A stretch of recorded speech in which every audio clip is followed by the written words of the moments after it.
Good morning, friends. We are here on another beautiful Friday. I've got my Safari Hunter outfit on. It's because he's on an adventure today. On an adventure you may want to today. take your jacket off in case it clips your What do you think it's going to clip my microphone? Or maybe put your mic. I don't know. I just don't want to muffle your tune again. Get sassed on the old interweb about our crumtastic Audio, which they're not wrong. They aren't wrong. Luckily for them, the information was never that good to begin with to spend this much time to watch. I was actually thinking about that on the way here. I was like, I remember when my cousin and I were going to try to podcast, and somebody was like, just remember, bad content is worse than no content. And I was thinking about that on the way here, and I was like, that would be true if our goal was to become YouTube famous. Our goal is to have a walking conversation with one another that we can reference later for our own personal information. So whatever content we get, you're welcome. Our 11 followers and I think it's 14, although half of them are me. Oh, you have several accounts. Half of them are you. One of them's me. My 7 YouTube accounts and I have all followed you. I don't have to have it. That'd be so funny. Oh, goodness. Anyway, we are, Isaac's on a way out of town for an adventure today. I have horses that escaped this morning, which is totally fine because, they're fine. Why not? But we are here anyway because we want to be consistent and faithful. And speaking of consistent and faithful, we were trying to figure out what to talk about today. And we got thinking maybe we'll just talk about discipleship because it's one of those topics that I think is really interesting. My current class is, I'm studying systematic theology. And what are you studying? Old Testament? Theology. Yes. Old Testament theology. So we are in these classes, and it's something that can kind of just encompass anything. You can fit anything into the discipleship box. But what had got me thinking about this was Isaac's going out to lunch today with a few other individuals, and he had been planning, or this fellow that invited him, he's I don't want to say older on a podcast that you might watch, but he's older than Isaac, obviously. Maybe a skosh older than me even. Anyway, are we talking this way or this way? I think we're talking to each other now. Okay, pivot. I'll come Pivot. this way, pivot. But anyway, he had decided to invite Isaac out to this luncheon with him and a few other young men's groups. And I got thinking, I feel like as a church, and actually I'm going to start with a Bible verse, and I just Googled it, and there's so many that I don't even know where to start. So I am going to read a few of these. Matthew 28:19, though, is the one that I think kind of is most used. Maybe not most used, but seems to be most used. Go therefore, make disciples of all nations, baptizing them in the name of the Father and the Son and the Holy Spirit. And one of the things that as churches I think we have a bad habit of doing, I think I've said think 36 times in that sentence, but one thing that we have a bad habit of doing is looking at discipleship as the job of paid staff or the job of the people who are in charge and in staff positions, and not realizing that Jesus wasn't talking to just one individual. He wasn't telling Peter that. They sent out quite a few. So I think it's a job of all of us. John 13:15 says, "For I have given you an example that you should do as I have done to you." And there was one other one that I looked at. I don't think it said No, it didn't. No, there was one other one that as I was Google searching, we are so unprepared. Oh, Mark 1:17, when Jesus finds the brothers and they're out fishing, he says, "Follow me, I will make you fishers of men." And I just was thinking, I think we do have this bad habit of thinking it is the pastor's job to go out and make disciples. It's the small ministry leader's job to make those disciples. And it got me wondering who in our church has this heart to disciple, because in my class right now, one of the things that they're talking about is the gifts of the Spirit, and he's talking a lot about the various gifts and how we all have different giftings. And one of the things he brought up was the things that we have in our personalities, those are given to us by God. And those things we can use to further God's kingdom, and then it can become empowered in a gift of the Spirit. He said there's also things that might become a supernatural empowering. And he was talking about when, oh man, my brain is so tired this morning. Was it Peter or Paul that made the guy blind that was so annoying? Paul. I think it was Paul, yeah. And so he was saying how it wasn't like Paul could just go around smoting people with blindness all the time, but that was a supernatural empowering by the Holy Spirit. This is this guy's view. And then he was talking about how one of his friends had been a pro football player and was a natural born leader. Just people liked to follow him. But when he was called to preach, he had been asked by his church, hey, can you come take over? Their pastor had either left or passed away. I don't know how that had happened, but they were in need of a pastor, and they asked this fella to step into that role. And he said, I'm not prepared. I don't have the gift of teaching. Teaching is beyond me. And they're like, but you're a natural leader. And he was really hesitant. But as they laid hands on him to pray for him, as he felt God called him into this role, he had this supernatural ability, and he became a very good teacher. It was really impressive. So I think it was kind of an interesting distinction, because I do think that there are those stories. And one of the ones that jumps out in my mind is Andre Crouch. Have you ever heard of him? You'd probably love him. He's an like ancient of days, but he was a musician and a piano player and a singer back in the Jesus movement, like in the 60s. Well, his gifting, he was a little boy. He was probably 7, 8 years old. And his dad was the pastor of a church. And they had no piano player. Their piano player was gone. And his dad all of a sudden said, Andre, get up here. And Andre, little obedient little boy, came toddling up there. And his dad laid hands on him and said, Lord, give this boy the ability to play the piano for us. And supernaturally, he was able to play the piano. And he's phenomenal. His music is so fun to listen to. And he has a beautiful voice, and he sings some great songs. And it's just a really cool instance where God supernaturally enabled someone to do something. And so one of those things that I was thinking of is, I think we are all told to disciple people. I don't think all of us are called to start the small group or be the young men's group luncheon purveyor. I think that there are things that God asks us to do, and when we're faithful to it, he will enable the outcome to be what he wants it to be. But I also think that there's a chance that we miss those opportunities because we're so busy thinking it's supposed to be someone else's job. So I just think it's really fascinating. I've seen you with your heart for starting this school. That's a discipleship cause. If God actually enables it, it will be unstoppable, and I look at our junior rodeo club, and we have youth groups and Sunday school, and we have our small groups, and all of those are discipleship opportunities. But I don't think that encompasses all of the discipleship opportunities. And, wow, I'm talking a lot today. No, keep talking. I'm interested. I'm going to go grab Kleenex. Okay. So as I was thinking about this, I was thinking about how as a church, where are we having holes in our discipleship?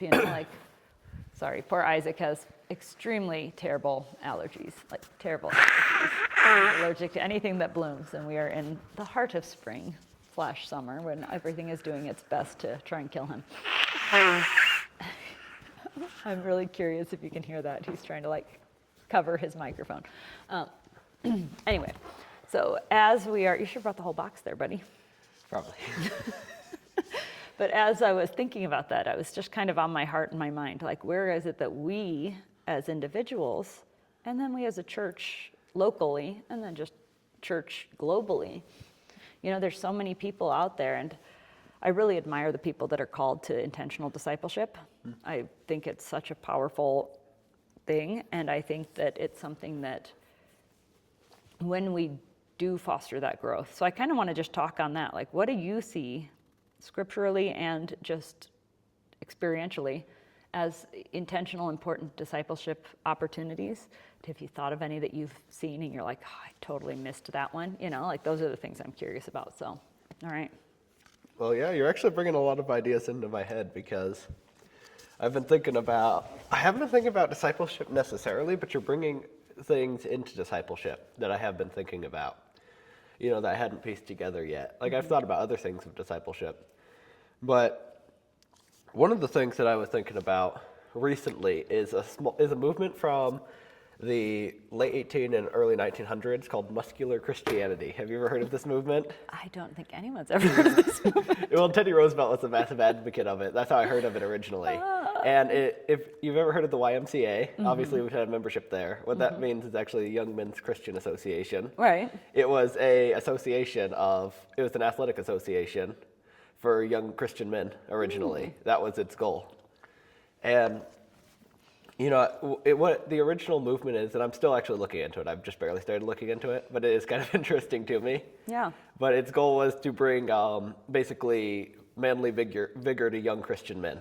Oh. It saw during that time period, a lot of like self-denial, which is good, of course, and it's tied to it, and a lot of, this very, what might even call like meek and gentle Christianity, which I think is all very important. But it saw a lot of times, because there was such an emphasis on that, a lot of the strength and vigor was being taken out of young men. And they felt like they, in some ways, needed to tie that back in to young men. And that was kind of the starting goal of the movement. Got it. And I'm still looking into it, though, but it's kind of interesting. But there's a part of me that's been thinking about when you're talking about discipleship, and when it says muscular Christianity, it doesn't mean necessarily bodybuilder either. Right. I think that's an important point to make out, especially in that time period. Bodybuilding wasn't really even a thing until the 1920s or 1910s, and that's where you have like Bronze Age. But so it isn't about like flexing in the mirror kind of muscular Christianity. It's more about being vigorous in body and vigorous in strength and being active. Something like Teddy Roosevelt, how he might advocate for like the strenuous life, right? Where it's a life of being outdoors, of vigorous activities like boxing and, riding horses, things like that. Yeah. But I think about how, our church does horse activities, and that's something that massively brings people to the church. That's something that brings a lot of people, is that physical activity. Right. A lot of people are at home right now on the computers, on the phone, and all those sorts of things. Yeah.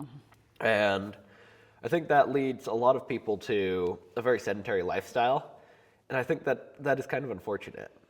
And I think that the church could massively help bring people into it through maybe physical activities like horse riding, all sorts of physical activities though. But I think things where people get active in the body. One of the things that Ty's have on his heart is he wants to flatten out that garden now that we've got the flat space ready for the horses, and he wants to put in a basketball court. That'd be fun. There. Actually, a lot of people, one of his other big things, he's like, I just see this future where you could have a whole community center up here with like a pool, and you could have all of the like. That's really interesting. Yeah. Because I think that's kind of tying into what I was thinking. Personally, for me, I'd like a rugby and football pitch, but. Right. Well, the thing is you could set up, the basketball court, probably not so much because the footing would be different. Yeah. But like you could actually use that field for just about any sport. And I don't think they're planning to concrete it. I think it's still going to be dirt. Oh, interesting. Which would be really fascinating because we have a lot of kids who are into basketball around here, and we have a lot of baseball. We have just a lot of sport enthusiastic children. And I actually think that's starting to come across the board. There's this, I always sound like a conspiracy theorist, and I don't mean to, but as these data centers are coming and the AI movement is growing, I think that there's this huge realization of how much we're pulling away from creativity of humanity by allowing, I have a friend who's an artist, and she's constantly posting on her social media about how much AI is hurting her business. And I have friends who are songwriters who are constantly posting about how AI is hurting the music industry. And then I like to write, and I see it all the time as a writer where I like read people's posts and I stop reading instantly when I can tell it was AI written, because I'm just like, I don't really care what AI had to say about your thoughts, that's my first reaction. And the ironic part to me is, and I think it's funny because I think we all do this in our walk of life, is a lot of the people who are complaining about AI taking their music or their art are using AI to write their rant post about it. And I'm just like, no, you're doing it to the writers now. It's just funny to me. So that's hilarious. But I think that is actually part of what is pushing people into this more intentional, desire for athleticism. I think it's actually helping a lot, is this idea that there's this almost electronic, we're living the Terminator almost. Skynet's out there getting ready to take over the world with its robotic, personalized robots. Yeah. It's just really fascinating. And I just think that really does inspire this need. And when you're talking about the time frame for Teddy Roosevelt, was that what, World War? He was before World War. Before so he World War was, One, it was. I mean, what was the war? My brain is thinking. He was around for a couple wars, obviously, because he just lived a long life. He did. He was alive during World War I at the beginning, I believe. But I'm just thinking, like, there's also this need, as you see violence and war starting to take over things, for strength and vigor, because not every battle is fought, obviously, through a computer. And I think one of the biggest battles that we have right now in our society is this battle against just this mind numbing that we encounter, where we can scroll social media for 10 hours a day, play video games. And I think it's a personal battle, but it's also an important one that we need to be careful to watch our six and make sure that we're not falling into this trap of not furthering our brains or furthering our bodies. I got into a fight with a horse yesterday. Actually, the last few days. I've never felt stronger. I once fought a cow. Yeah, yes, you did. I fought a bull. It was a bull. He was so mean, and it wasn't because you fought him because he was. It was because he was trying to kill people. It wasn't like you were out there just. I was trying to get out of the fence because he was going to gore me. He was going to get you. It was an actual, but yeah, no. My horse fight wasn't an actual fight. I was just trying to get her to go on a trailer, and my arms are so sore, and I was like, she's a big girl. It's a lot of feeling. And then the other one was I was trying to cross a little creek and pull my horse over it because he was being a coward, and I should have stayed on his back and let him jump it with me, but I was a coward there, and he landed on me. So I was like, well, those are feelings you sure feel. But yeah, I do think that as a society, that's one of the things that we need to be cautious of. We need to make sure that we are understanding that there is this battlefield of the mind where we're allowing ourselves to be numb to the world around us through just that endless scrolling. Yeah, I think that is true. We have this, I mean, there's a lot of problems, and so it leads to, obviously, slothfulness has usually been considered a sin. Right. So, it leads to being very sedentary is one problem. And then it's very mind-numbing. So you're sedentary, your brain is fixed on all these things, and especially when it's short form content and stuff like that, it's very, it's just, you'll see something, you'll be, and then it just jumps and jumps. It makes your attention span terrible. Right. It gives you no interest As I'm watching my watch. Sorry, I had a message. I wanted to make sure it wasn't the kids. Okay. But no, that's fine. And, your brain jumps from here to there, and then you don't have a great attention span, and you're just looking for the shortest, most interesting thing you can see. And, I mean, it makes a lot of people have a hard time watching a movie even. I know. You know what I mean? Like watching a full movie is. I watch my children do it. I take the girls and I'll be like, hey, let's watch a movie. And it's like. And then they'll watch a short video while they watch a movie. They'd rather watch a short video. Like scrolling through like a short is more interesting to them than sitting down and watching. Because it's so fast, I think. And then it switches so fast. It's that dopamine hit you get when something interests you initially as opposed to that long haul. And it is. We're training an entire generation to be ADD. Yeah, it's And like a then slot we're machine, kind of. Like you keep shocked. hitting the button, and then you're like, ooh, what's next? What's next? What's next? It's so true. And I do it's like it. a little slot machine. My new one that I've been obsessed with is watching people tie wild rags. Like there's some cowgirl lady and she ties these, like the cowboy scarves. I could sit and watch her. And, what's that one? Oh, that's a fancy one. Like it's terrible. Cake decorating, doesn't matter. And it doesn't matter how interesting or engaging or maybe even beneficial the information is. It's still this dopamine hit of scrolling endlessly. And that's one of the things with this discipleship that I think is vital is the accountability piece. Like being accountable to say, hey, how did you do today on X, Y, and Z? Or how did you do on your, that's helpful. It's one of the reasons I think Christ calls us to help hold each other accountable is because we do have this need to experience, what is the word? We need to have affirmation from outside sources. A lot of people, I think all humans, not some more so than others though, do need that affirmation that says, hey, you did a good job. Hey, you're doing a good job. Or, hey, I'm disappointed in you, and that helps us to want to be better, Like those are the things that actually can help us grow. And it's the things that I think we naturally hide from as a society.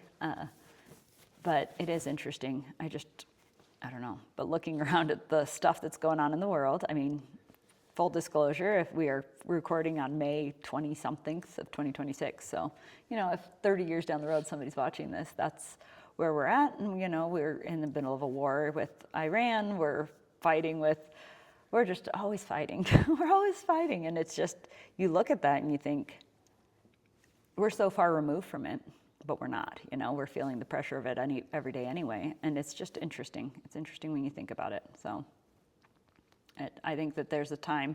What is the phrase? Strong men make good times. Good times make weak men. Weak men make hard times. I think we've cycled through that a few times, but I think that the cycling, it's like a toilet bowl, it gets harder and harder, and you never know what you're going to end up with. But that's why I think that there is this intense pull back towards being able to be a strong man. I think it's important. I think it's cool that you're going into this luncheon for discipleship specifically for young men, because I think that is vital. I think it's important. I think that it's something that, have you watched the movie The Forge? Yes, you made me watch it. It's great. It's a good movie, and it's one of the things that guy does is he takes these guys and he mentors them and disciples them, and then they go out and find somebody and they mentor and disciple them and so forth, and it grows as you do it. And I think that it's one of those things that's so helpful. It can be so helpful for society to have people who are being intentional with that. So anyway, yeah. So I think that's interesting. Another thing that I've been thinking up about the value of athletics and discipleship is that for men, at least, I don't know how it works for women. Hopefully men, maybe. I don't know. I'm not one. But for men, at least, I've found that getting together and meeting each other, at least for me, can often be a little bit awkward and a little bit difficult. Just like sit down and have like a conversation over, your little cup of tea. With your little cup of tea and sugar. I mean, yeah, but we're good companions. That takes a while, I think, for guys to really build a deep connection like that. Whereas I think that the way that guys really build a deep connection and get to a point where they can sit down and do stuff like this is often through doing hard things together. Mm-hmm. Think about military camaraderie. The closest friends of, male friendships are usually military type friendships. Mm-hmm. That's some of the deepest camaraderie that men will ever have is military comrades. Right, that's true. It's the camaraderie that comes from being on the fire line together or, playing sports. How many friends? I had a lot of friends when I played sports, and I had very close friends when I was playing sports a lot. Right. That's when I have the most friends is when I'm doing something difficult and athletic together. Yeah. I could be at a school when I'm not playing sports, and if I wasn't playing sports, I'd have no friends at all, basically, one or two. Mm-hmm. But when you play sports, you build these close connections with a lot of different people. Right. And not just necessarily sports, or the Boy Scouts, getting out in the woods, hiking, hunting. Or trail life, which is what we're starting here. And all here. these things. All of these sorts of things are the way that I think young men actually start to build connections together a lot deeper and a lot better, and it leads to the ability for men to actually sit down and have this more conversational cup of tea. But usually men want to, once you've experienced hard things together, then there's a sense where you've built this bond where you're able to actually start communicating and break down those barriers that a lot of men have. Right.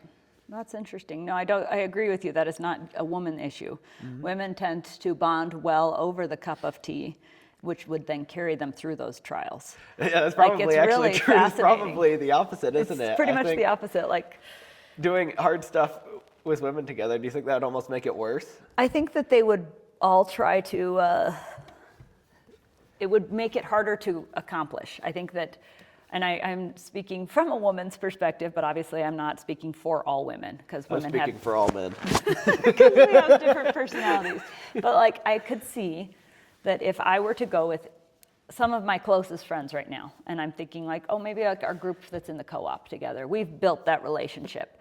I think that if we were to encounter a difficult trial, we would, because of our friendship, be able to establish roles and figure out whose job is what. I think that doing that on the fly as we met would actually cause conflict, because I think that our feelings get in the way sometimes, and either we don't want to establish and assert ourselves. I run into this issue a lot. I'm a leader follower. If no one else seems to be bubbling to the top as the leader, I will assume that role. But I love being the person that gets to be told what to do and just go do it. Like, that's my preference. Like, that's my personality type. So if I had my choice, somebody would say, hey, do this. And I would say, aye, Capitan, right? Whereas if you get into a group, which maybe guys have this problem too, you can fill me in on this, but like if I were to be in a group, and I have several of my friends are probably in the same boat I am, like we're all leader followers. I have quite a few who are definitely followers who want to constantly be told what to do. If they get thrust into leadership, they're very uncomfortable. But those of us that are in that leadership personality types, if we had not already had an established relationship, I could see us clashing over a lot of things, which is interesting because I think that there is this, and maybe guys do the same thing, where it's like you would butt heads, but because our feelings tend to get in the way sometimes, I could see us separating into subgroups. And actually, I've personally seen us separate into subgroups within our own church and stuff for that, I think, specific reason. Like we had the capabilities and the ideas, but because all of our ideas were not the exact same, instead of having that relationship that said, hey, let's try this, it became we're going to part ways because we can't come to a common idea. And I actually have seen that a few times, which is an interesting thought because I hadn't realized that until just now, that, maybe this is something that we have, I don't know, maybe there's a way to be more intentional and accidentally avoid some of that conflict that's unnecessary. So for a guy, let me ask you this now. Now, we're not even close to our original topic, but from a guy's perspective. Well, I think we are in some sense, though, because we're talking about building community. That's true. Which I think is part of discipleship in some sense. Very true. Because you're bringing a lot of people together and building something. So if you were to get into a group, and let's just throw in think about like 5 guys from church. Like, we have some guys. Let me get into a slightly different hypothetical about this, because I think I know where you're getting. Yeah, I'm just curious now. Is there conflict amongst guys, though, about leadership? Yeah, well, and is there conflict? Conflict, is it resolved with more knowing each other, or is it enhanced? I want you to think from those. I think it always depends. When I was in the Boy Scouts, this is where I get some of my experience. When I was younger, I was the senior patrol leader, but there's one other guy who really wanted the senior patrol leader position. Okay, all the other guys he was really good with, and even me and him got along. The other guy wanted the senior patrol leader position, but he always was a little bit behind my back. You know what I mean? I could tell. He was always trying to get my position in some sense, but he was always really decent mostly. And I thought he was a good guy, and we worked well together. And he was he was a patrol leader, so we had 3 patrols, and I was a senior patrol leader over the 3 patrol leaders, and then each patrol had maybe 10 guys or whatever it was, but this one guy was a patrol leader, but he really wanted to be my senior patrol leader, or he wanted to be my position, senior patrol leader. And then I had this other wonderful guy named Max, who was my, I believe assistant senior patrol leader was the name. I'm not sure exactly what it was, but he was my second guy. So that if I wasn't there, he was taking the role of senior patrol leader. And then we had these 3 patrol leaders. But this one young guy who really wanted my position, and in the Boy Scouts, how our patrols and troops did it was we were democratic. So it's a voting. It was voting. So everyone voted, and then they voted me as the leader, so I was the leader. But he always was a little bit against me. So there was some minor conflict, but I felt like we got along pretty well. Yeah. Besides that, I never had any conflict in it, so I don't think it was ever too bad.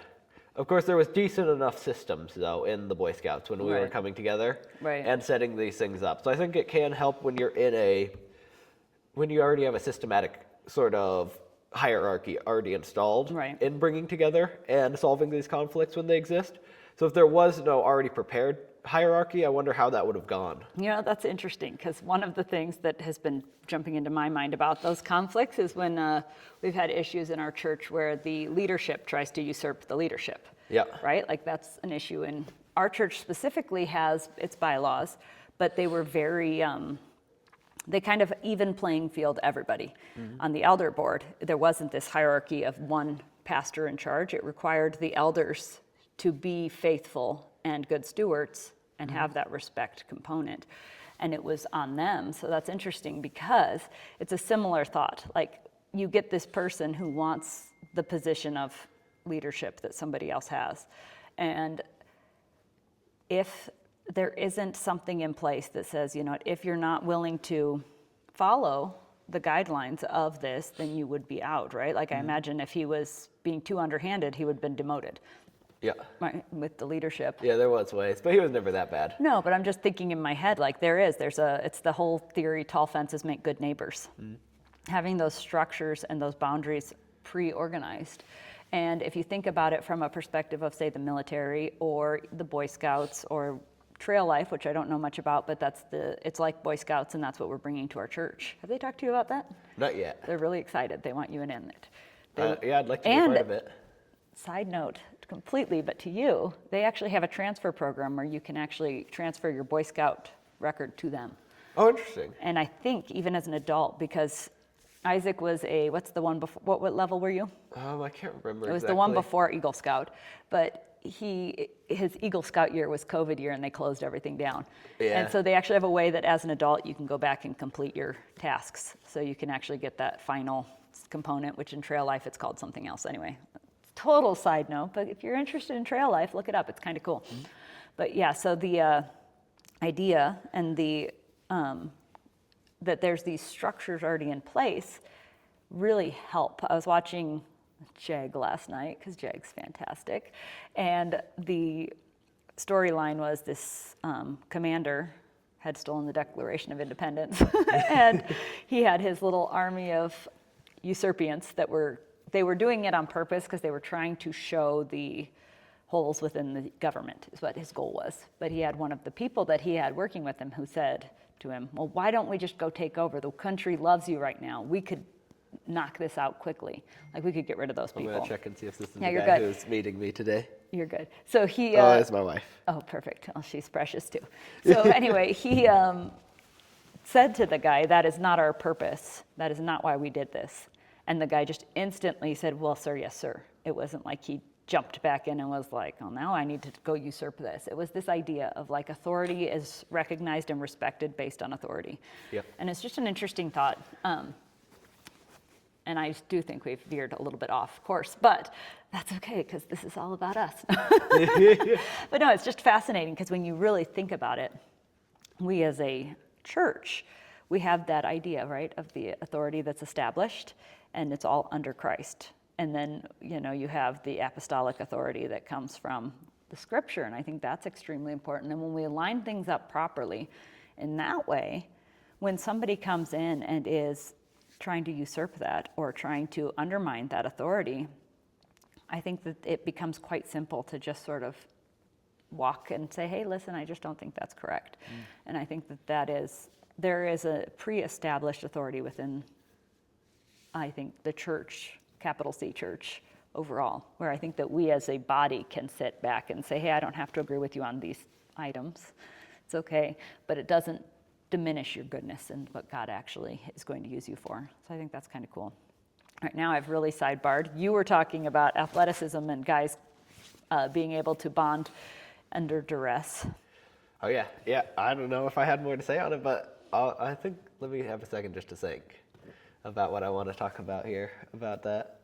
I don't have anything that's popped in my mind because I was just listening to you. I know. I went on a deep dive today. Well, we hadn't decided, obviously, as we never do, hadn't decided what we were going to talk about today because it's more fun if we just wing it. And oftentimes we have something really specific that jumps in. And this morning, it was just this discipleship component because of what Isaac's about to do. But I wonder if somehow we could actually do something with the church and where we have a more intentional, structured sort of athletic wing of the church or something like that, where we could bring in horsemanship and the trail life or whatever we're doing, and we could put it under one section of the church where it's like, it's actually a mission.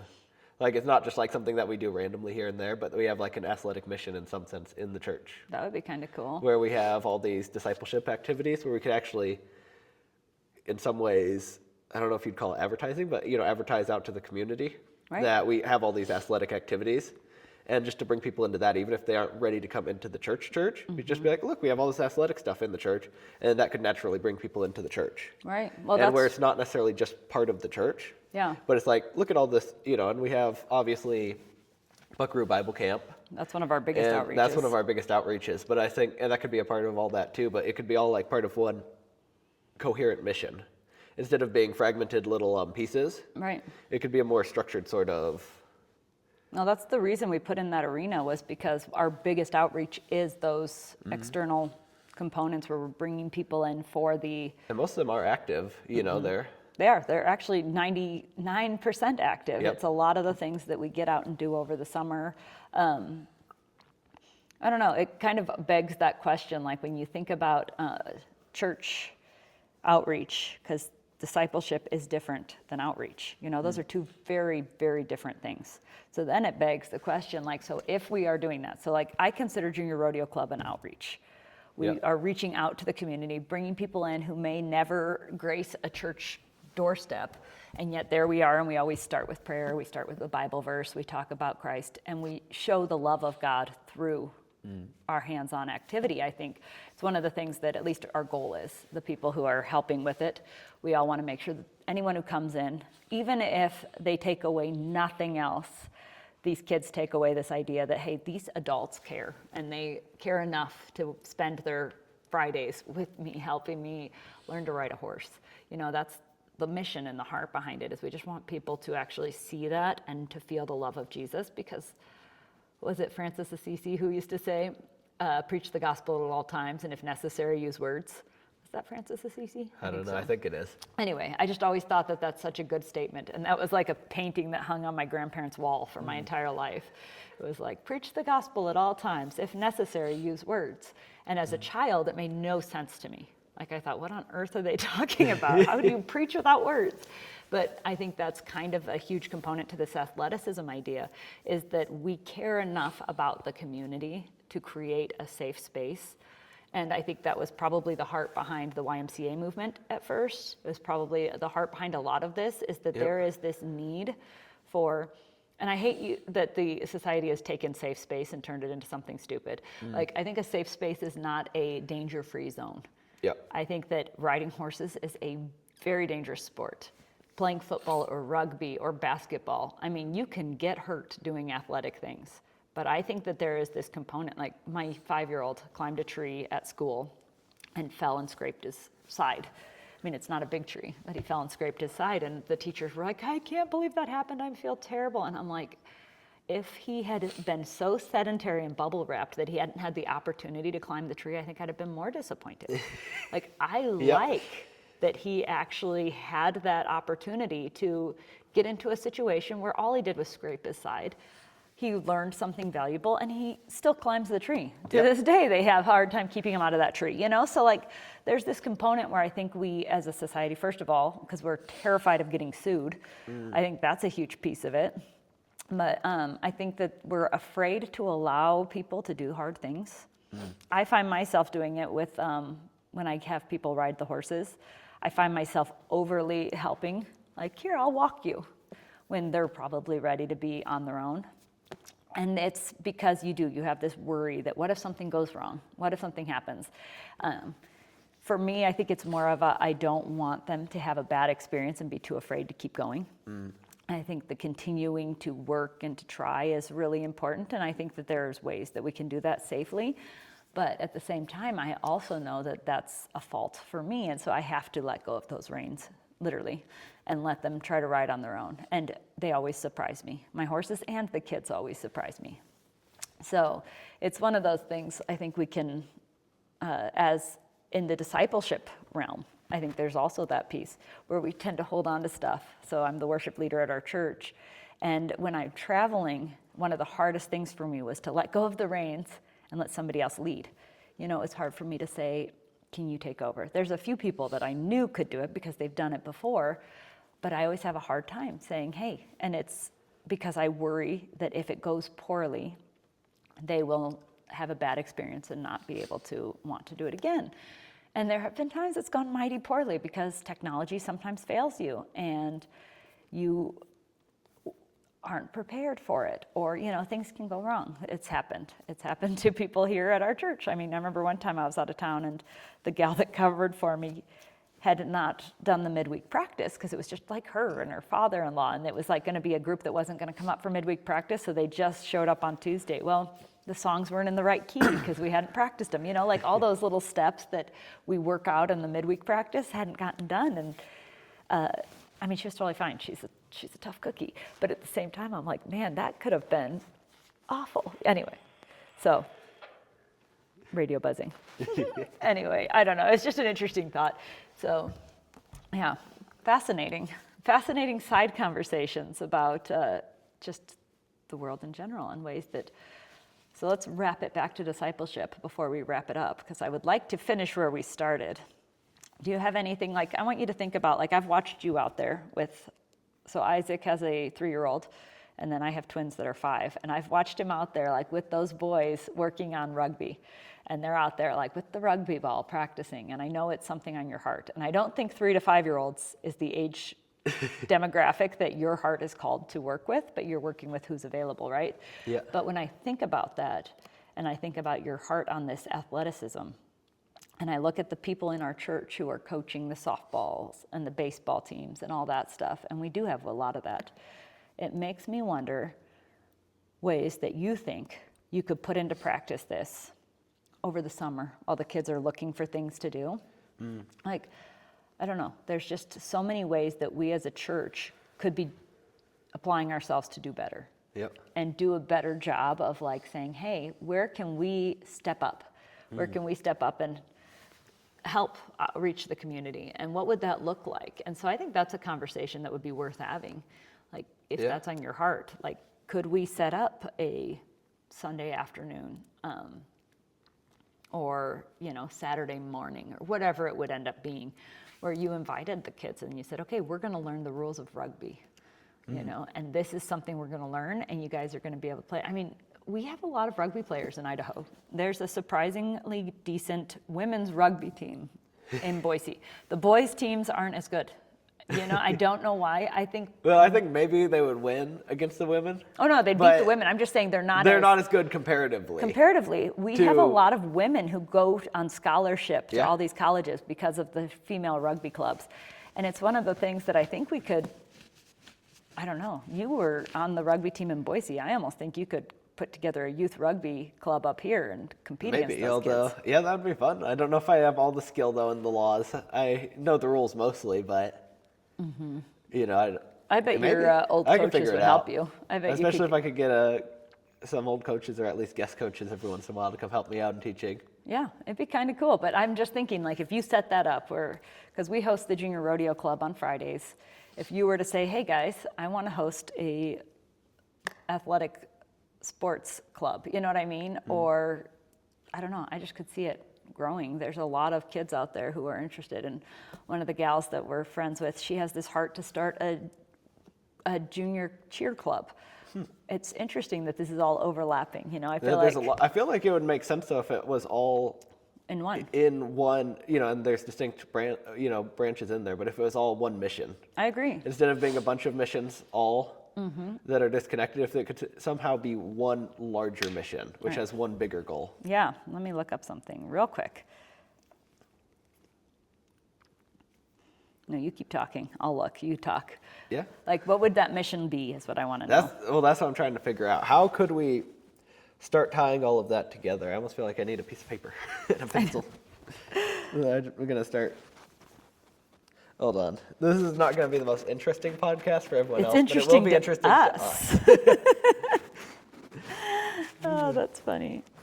I feel no need to really try to entertain the camera. If somebody really wants to stay this long, they can keep watching while I'm trying to figure this out. Yeah, I'm looking up Bible verses on it. At least this one's my favorite. It says Romans 5:3-4. This is how I would feel about trying to do an athleticism that is like intentional, like I'm going to go jogging. It says, not only so, but we also glory in our sufferings because we know that suffering produces perseverance. Perseverance, character, and character, hope. That's all it's about my athletic skill level.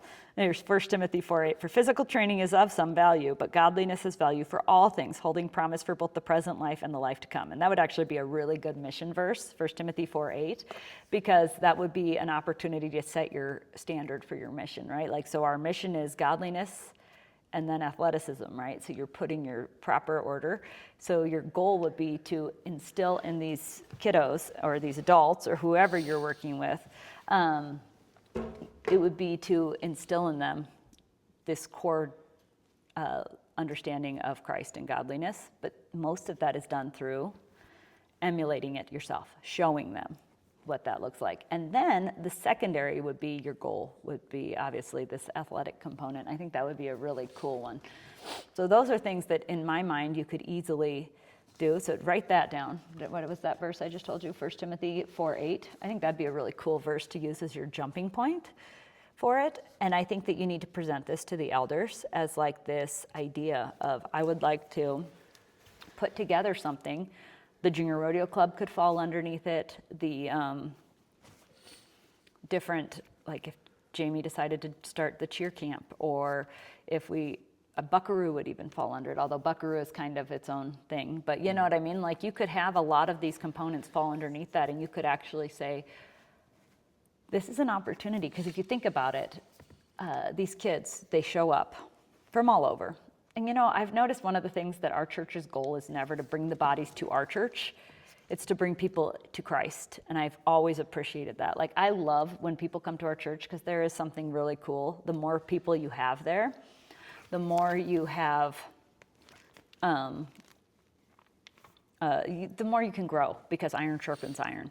But I was just at this 4-H training, and it talked about SMART goals. And this is where it would fall into your idea. Like you have to have these SMART goals, and they have to be specific, so you know exactly what your goal is. So like I would imagine your goal is to bring people to the saving knowledge of Christ, right? They need to be, oh golly. I think there'd be two core goals. There'd be one, bringing people to the saving knowledge of Christ. Mm-hmm. That would obviously be the most important of all the goals. Right. But I think the second goal would be installing vigor into our Christian men who are already Christian. Right. You know, installing strength and vigor into thinking, Christian men also.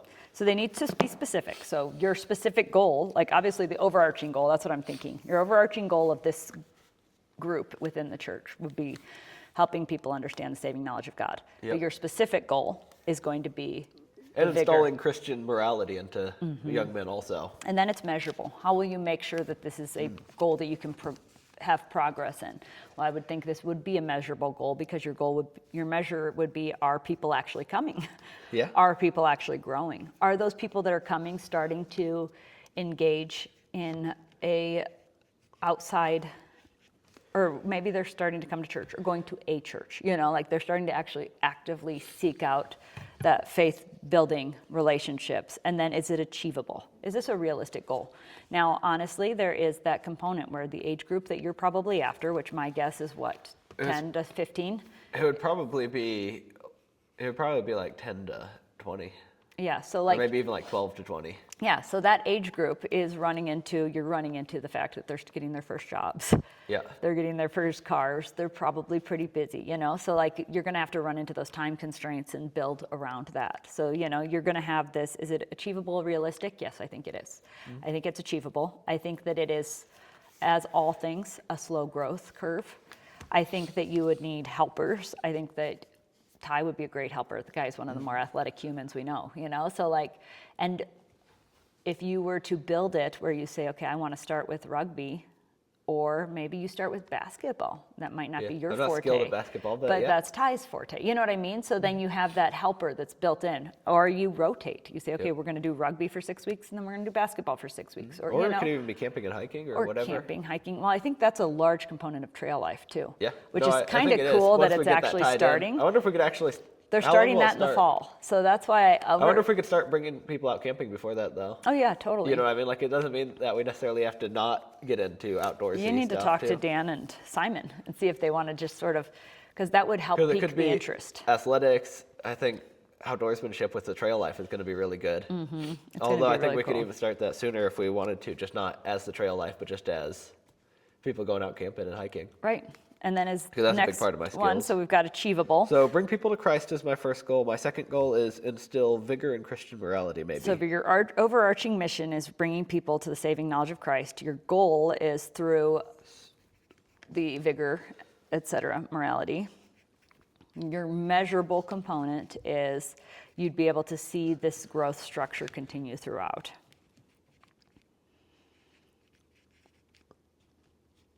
And then we have this, is it relevant? And I actually think this is a very relevant and timely purpose. I think so, because of the internet and people not having close friendships I think it's because really their important. life is lived on the internet, not in-person friendships at least. And Yeah, so true. sedentariness I mean, I remember when and slothfulness. text messaging first started to be a thing, and my friend and I were like, who would ever text when they can call? This is ridiculous. And now I find my phone ringing and I'm like, who would call when you could just text me? This is so uncomfortable. You know, like, I think that was a pretty quick shift for me, and that was 20 years ago. Like, my friend and I were like, oh, why would you ever text when you can call and just chat and have a good conversation? And now we text each other. She and I do, even, because we never have time to call. And I'm like, it's because we don't intentionally make that time. Yeah. And then, is it time bound? So you need a deadline. So this is one of the things. And I think this is a conversation, if you had this with Dan and Simon and said, hey, you're trying to start in the fall, can over the summer we focus on this? You know, because this would be such a cool thing to focus on over the summer, to show the community that something's happening here and build interest in trail life, which I think would be really cool. Yeah. And so I think it'd be something that would be very interesting, and give yourself that timeline and deadline. And then over the fall, when you guys start this other thing and you start moving into that over the summer, when it calms down because summer stuff, you would actually be able to re-jump into this other athleticism component. So just thoughts, but I think it's a cool idea. And I think that maybe that's why God laid on our hearts this morning discipleship, because I think these are all key components of discipleship. And I do think there's already structures starting to go up in place in our church itself that would actually build into this. And Yeah, I think especially if we had, because I'm starting to think of like a wider mission. Here's my temporary name for the wider mission idea: Mountain Meadows Athletic Association. I don't know if that would actually stick. MMAA. MMAA. Sounds perfect. It sounds a little bit repetitive. No, it sounds a little bit like you're doing mixed martial arts. Yeah, so I don't know what it would be. That's just a temporary name though. And then in that mission, obviously we need to get everyone together for it. But what groups are getting in there? Trail life There's will trail be. life. And then we could do a earlier outdoors sort of thing maybe. You'd have rodeo club. You would have, Who's the big people in the rodeo club? that would be myself, Jamie, Joni, Jen, that group. So I need to talk to you guys. Mm-hmm. You can be my in. I'll be your in. I'll put a good word in with the girls. So we have Trail Life, Rodeo Club. What would be, we should probably let Buckaroo be distinct in some sense, because it's just one of our biggest outreach moments. Mm-hmm.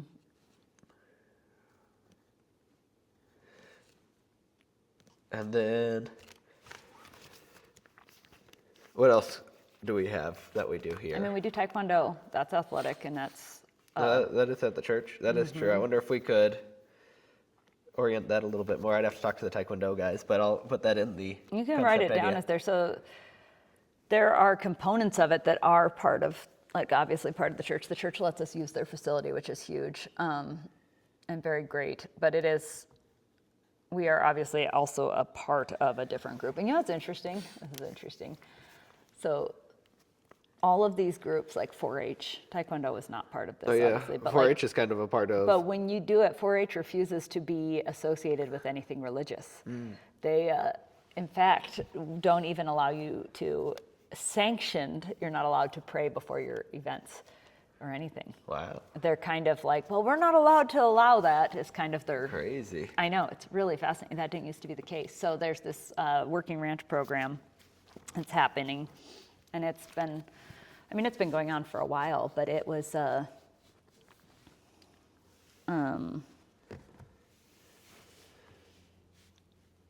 goodness, what was I going to say? It was used to do a Bible study because they would meet on Sundays. So they would do like a little church service before it started. And then the 4-H people put the kibosh on it. And it's just interesting because it's a bummer. And they're kind of like killing the agricultural side of it too. And I just think, I'm surprised because they have such hearts for youth, but it's like they're intentionally taking up the challenge of society to sort of take away some of more hands-on approaches to, I don't know, it's just really sad. It makes me sad when I see that stuff happen, but it happens all the time. Yeah. It happens to all of us. And it's easier, I have noticed, to delegate out and just follow the crowd on things, because then it's easier. You don't have to work so hard to build in your community because you're just fitting where people already have. But at the same time, I think there's just this amazing opportunity.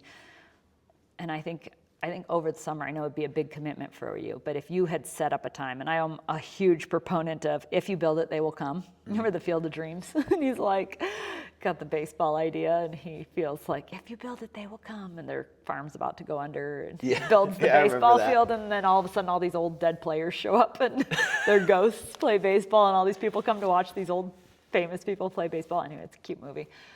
But I think that that's kind of like Junior Rodeo Club started because I thought, gosh, we don't have anything for the kids, and we have these awesome horses. I should share them with the community. And it went from, and it's always different kids, but it's every year it grows, every single year. And then we host the Junior Rodeo, and every year I think, why do I invest, 80 billion hours a week? And it's not really that long, but it's like, it's a full-time job getting this stuff ready. And then every year it's doubled in size, and every year it gets bigger and bigger. It's amazing to me. So I do think that if you committed to it, you would see growth. I really do. And the other thing might be overlap with the time that we're already here. I mean, when Junior Rodeo Club is here, there might be older siblings that would rather be playing rugby, and so then they're already coming. It might be worth looking into, because not everybody wants to ride a horse. Not everybody wants to throw a football, but there's probably a big group that do. And then if their parents are already coming, it might make it easier. I feel bad though minimizing, because I think when I want to throw a football and ride a horse. No, I agree. I'd feel bad taking people away from one for the other. Well, and we always are short horses though. You're here, you see it. It could be a You're out there helping with roping. Rugby game though, and then they run back in and ride horses, and then right. Like there's so many opportunities, but I don't know. Those are just thoughts. All right. Well, I think we have come up with a pretty cool conversation, and it's planted a pretty intense seed, I think, in your mind, specifically about potential ways that you could be intentionally discipling and growing youth in our community. Because you do. Yeah. You have a heart towards that age group, for sure. I do like the young age group when they're, although I think, I think it should even go up to young men eventually, though. Like people even my age. Because I think people need that growth even up to the age of 25 even especially. Yeah. No, and I think it helps to have those guys can become a structure of outreach, mentorship is, I don't think mentorship is innate in humans. I don't think we naturally think I should mentor somebody else, but I think it's really important. I mean, I was told once, read once, I don't remember, that there is a component of, you should always have 3 people in your life, your Timothy, your Paul, and your Barnabas. Like the person that you can look up to, the person that's leading you, that's your Paul. The person that you're mentoring, the person that's coming up behind you, the Timothy, and then the Barnabas is the encourager, the person walking alongside you. And I think that I felt like in church it's missing. I don't think as churches we think about, am I intentionally helping someone that's coming along behind me? Do I have that person that's walking alongside me? And do I have that person that's intentionally leading me? I read this article, and it may have been written by a worship leader, probably, but it was called The Loneliest Job in the Church. And it was the worship pastors, worship leaders, is the loneliest job in the church, because you're always leading outward and you don't have anyone helping you, because you're answering to the board and you're answering to the pastors. They're in charge of you technically. So they're sort of your boss, but they're not mentoring you as much often. And then you're leading these people that are supposed to be your friends, but you're always kind of feel like you're stuck in this middle position. So it's called the loneliest position in the church. And I actually 100% agree with that, although I also feel like the pastor's job is extremely lonely. Because I think that there's this piece where they end up this island too, and it's hard for them. And I think that if we put in this intentional idea to everyone, and it came from the top down, where you are needing that encourager. And for the person that's in those leadership positions, you usually almost need somebody who's not within your actual church, because you carry a lot of burdens for other people within your church that you can't share with other people. And it makes it extra hard to find that, I don't know, because you aren't wanting to make that burden pass on to someone else. So I just think it's interesting. And I think that if we as individuals were more intentional about being those people for others, I think that would help a lot. Because if you were like, okay, I can maybe mentor a 12 to 25-year-old. I can help them. That's where my heart is, and that's where I feel like God has instilled in me this desire. And that's probably going to change as you grow up and as your life shifts. And, like, who can we mentor along? And then you look at your life and pray for those people. I remember I went to a conference once and they said, pray that God will put these people in your life. I think that's also important. We need to take accountability and be like, Lord, bring me a Timothy that I can mentor. Bring me a Barnabas, I really needed some encouragement, and bring me somebody that I can help mentor, and we have that unique opportunity. Like, we have my dad who can mentor me, and I can help mentor you, et cetera, or vice versa sometimes, because you're pretty smart. But I just think that that's kind of another important component, is being able to put that into play. So anyway, all right, well, you want to pray, or you got anything else you want to say about it? I don't know. I think let's pray. All right, and we made it to a full hour of rambling. Oh, good. You want to pray? Sure. Thanks. Thank you, Lord, for bringing us together and bringing all these ideas. Help us to have the strength to implement these ideas if it is your will that we do these things, and give us the strength and clarity of mind so that we know what to do and where to go with this. We're thankful that you have allowed us to do this podcast for our own sake and for our own thinking. Lord, help give us the ability that we need in our hands, in our mind, and in all of our body. Amen. Amen. All right, have a great weekend, you guys. We'll see you next week.